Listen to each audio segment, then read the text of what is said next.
Erev Tov Rabotai, we're continuing with our Mishna Yomi Masechet Maasrot. We're up to Perek Bet Mishna Aleph.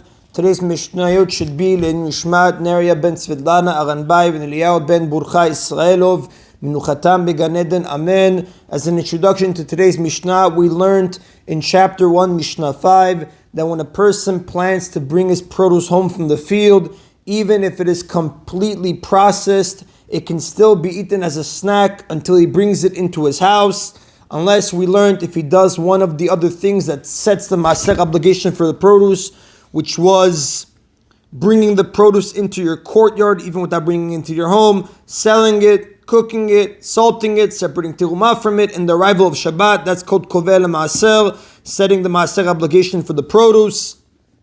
Now, based on this, the Mishnah teaches a halacha about an Am Haaretz, an unlearned person, who is passing through the street and giving out figs as a gift. An Am Haaretz is somebody who is not learned in Torah, so such people were often not careful about Maasrot, about the separations.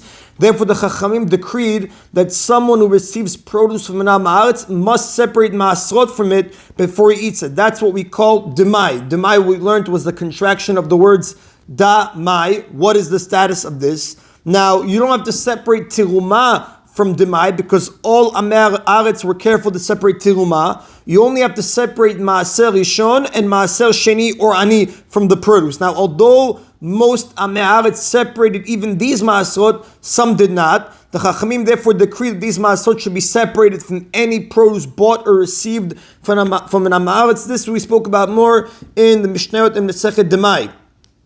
Now, this decree, the Mefarshim explain, applies only to produce that was brought into the house, which became fully obligated in Maasrot. However, before it is brought into the house, when it is not the custom for anybody to separate Maasrot from his produce, the produce of an Am Haaretz is no different from that of anybody else. Therefore, it can be eaten as a snack, but not as a regular meal. The Mishnah is now going to teach us when we may assume that Am Haaretz produce has not yet come into the house and is permitted for snacking. The Mishnah says, Haya over bashuk.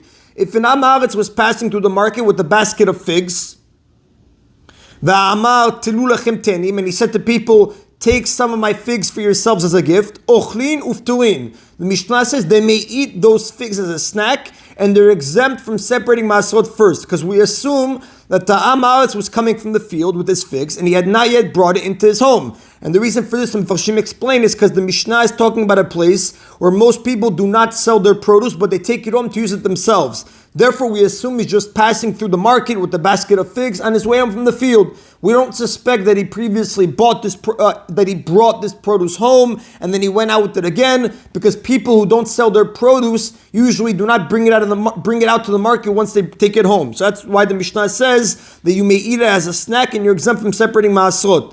Lefikach, therefore, im ichnisu lebatehem, if the people who accepted the gift brought those figs into their own homes instead of snacking on them in the market, mitakinin vadai, they must separate maasrot from them as definite tevel and not just as demai. The reason the Mishnah says mitakinim, which literally means repair, because when produce becomes forbidden to eat until it's maasrot is separating the maasrot that permit it is like repairing it. Now, the Mefarshim explain, since we assume these figs have not yet been brought into the house, we must also assume that Maasrot were never separated. Therefore, a person who brings them home must treat them according to the stricter rules of Tevel, produce that has not had any Maasrot separated, and not according to the more lenient rules of Demai. And therefore, as a result, Mefarshim explain, he must separate Tirumah from them as well as Maaser, and the Maasrot that he separates are subject to the stricter rules that apply to Maaser from Tevel and not to the more lenient rules that apply to Maaser from Demai.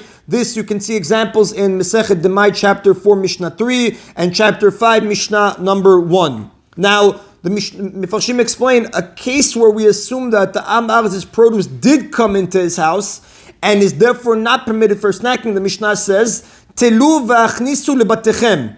If the Am Haaretz offered them figs and said, take these figs and bring them to your homes, lo yuchlu me'emarai, they may not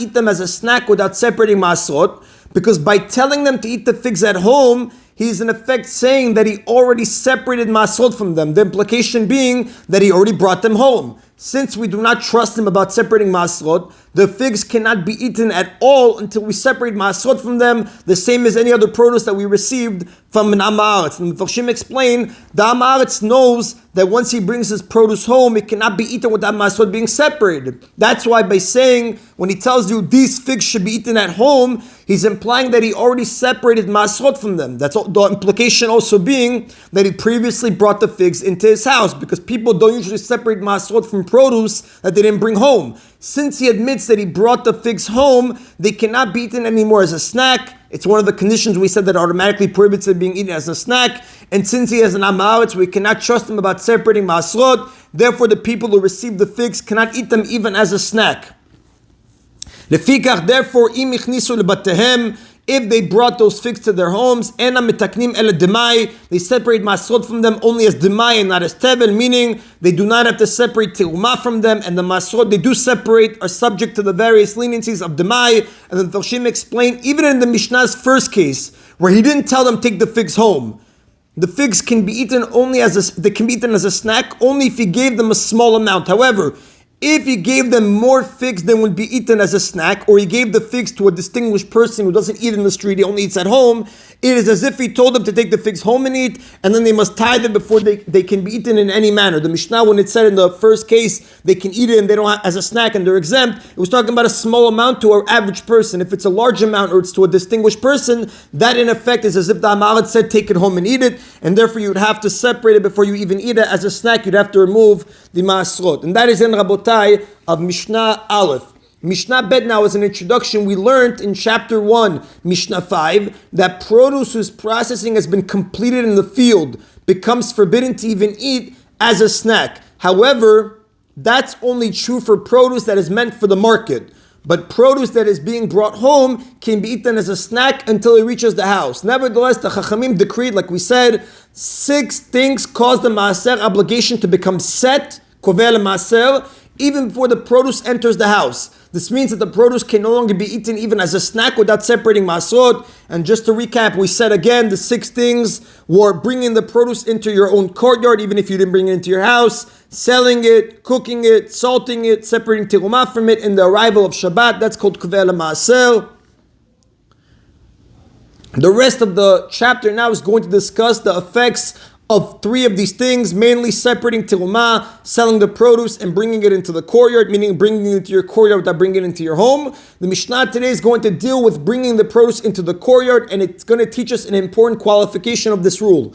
If people were sitting in the gateway of a courtyard or in a store, and the owner of the courtyard or store said to them, take for yourselves some of the figs I have outside the courtyard or store, meaning the Mishnah, the Mepharshim explain, is speaking of a case where the owner brought a basket of figs in from the field, but he left it outside his courtyard or store, because if the owner would have brought them into his courtyard or store, they would have certainly become prohibited to eat. So the case being, he brought a basket of figs from the field, but he left it outside the courtyard or store, and he said, take for yourself some of the figs. The Mishnah says they may take the figs, bring them into the courtyard or store, and eat them as a snack, and they're exempt from separating Maasrot before eating them.